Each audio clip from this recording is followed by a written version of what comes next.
జబర్దస్త్ ఆర్టిస్టుల్లో వెలుగులోకి వచ్చిన వాళ్ళు చాలామందే ఉన్నారు. కానీ ఏళ్లకేళ్లు జబర్దస్త్లో చేసిన వెలుగులోకి రాకుండానే తెరమరుగైన తొక్కివేత ఆర్టిస్టులు అంతకు మించే ఉన్నారు. వాళ్ళలో జబర్దస్త్ మోహన్ మచ్చా కూడా ఒకరు. ఇతను ఐపరాది టీంలో చాలా స్కిట్లు చేశారు. అసలు ఆది టీం ఏర్పడక ముందు నుంచి కూడా జబర్దస్త్లో ఉన్నాడు మోహన్. ఐపరాది రైజింగ్ రాజు ఫస్ట్ స్కిట్ నుంచి వాళ్ళ టీంలోనే ఉన్నాడు మోహన్ మచ్చా. అంతేకాదు మోహన్ మచ్చా ఐపరాది రూమ్మేట్స్.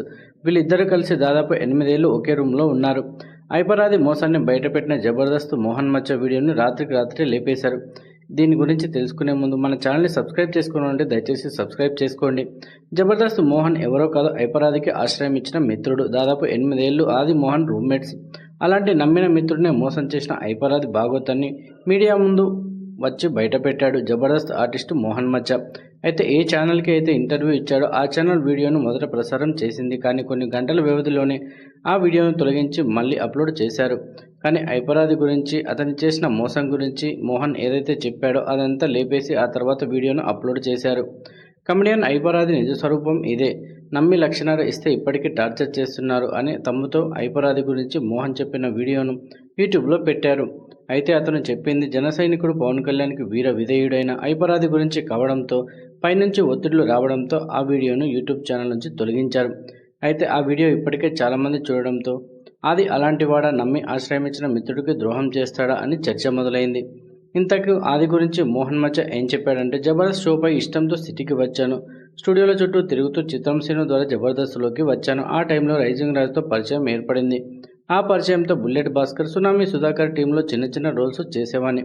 ఆ టైంలో ఐపరాదికి టీం ఉండేది కాదు. జల్సా అని జబర్దస్త్ ఆఖరు ఒక స్కిట్ చేసేవారు ఫన్ కోసం. అందులో రైజింగ్ రాజు కూడా చేసేవారు. అయితే ఆ స్కిట్లకు మంచి క్రేజ్ రావడంతో రైజింగ్ రాజు ఐపరాదికి టీం ఇచ్చారు.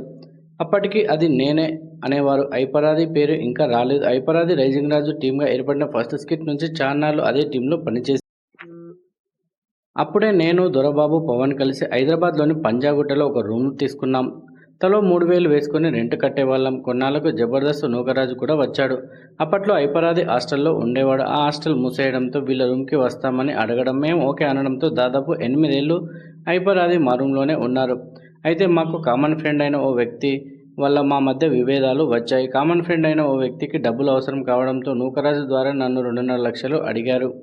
అయితే అప్పటికే నేను అక్కడ స్కిట్లు చేస్తూనే ఏలూరులో జెర్సీ పాల డీలర్షిప్ తీసుకొని బాగానే సంపాదిస్తున్నాను.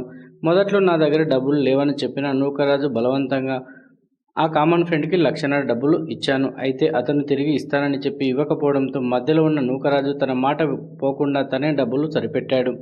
ఆ తర్వాత కొన్నాళ్ళకి లాక్డౌన్ రావడంతో ఎవరి ఇళ్ళకి వాళ్ళు వెళ్ళిపోయాం. ఆ టైంలో తిరిగి అదే కామన్ ఫ్రెండ్ నన్ను 2.5 లక్షలు ఇవ్వమని అడగడంతో గతంలో జరిగిన దాన్ని దృష్టిలో పెట్టుకొని లేవని చెప్పేశాను. అయితే అప్పుడే ఐపరాది ఫోన్ చేసి ఇచ్చేస్తాడు, ఇవ్వమని అడిగాడు. అతను గతంలో డబ్బులు తీసుకొని ఇబ్బంది పెట్టిన విషయాన్ని, నూకరాజు సరిపెట్టిన విషయాన్ని కూడా చెప్పాను. అయినా ఆది 2 నెలల్లో ఇచ్చేస్తాడు, నేను పూచి అని చెప్పడంతో 2.5 లక్ష వడ్డీకి తెచ్చి కామన్ ఫ్రెండ్కి ఇచ్చాను.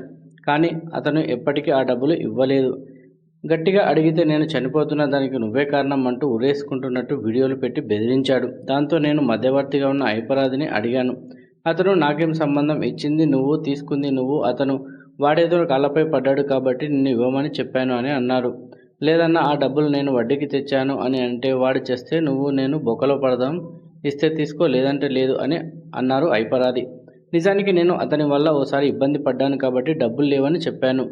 కానీ అది చెప్పాడనే ఇచ్చాను. చివరికి ఇతను చేతులు ఎత్తేశాడు. ఆ తర్వాత ఐపరాది నన్ను వేరే టీంలో చేసుకోమన్నాడు. నేను వేరే టీంలోకి వెళ్ళలేక జబర్దస్త్ మానేశాను. నాకు ఇప్పటికీ జబర్దస్త్ అంటే ఇష్టమే. కానీ ఇప్పుడు ఐపరాది మల్లెమాలకి దేవుడైపోయాడు. మల్లెమాలలోకి అడుగు పెట్టాలంటే ఐపరాదిని దాటి వెళ్ళాలి. అది అయ్యే పని కాకపోవడంతో జబర్దస్త్ని వదులుకోవాల్సి వచ్చింది అంటూ ఐపరాది భాగవతాన్ని బయటపెట్టాడు మిత్రుడు మోహన్ మచ్చా. అయితే ఆది చేసిన మోసం బయటపెట్టగా ఆ వీడియోని గంటల వ్యవధిలో తీయించేశారు. అయితే పెట్టిన వాళ్ళతో వీడియో పికించేసిన చూసిన వాళ్ళు ఊరుకుంటారా? ఇదిగో అది అని మోహన్ చెప్పిన భాగవతాలను బయట పెట్టేస్తున్నారు. వీడియో నచ్చితే లైక్ చేయండి, షేర్ చేయండి, మన ఛానల్ సబ్స్క్రైబ్ చేసుకొని మరో ఇంట్రెస్టింగ్ వీడియోతో మళ్ళీ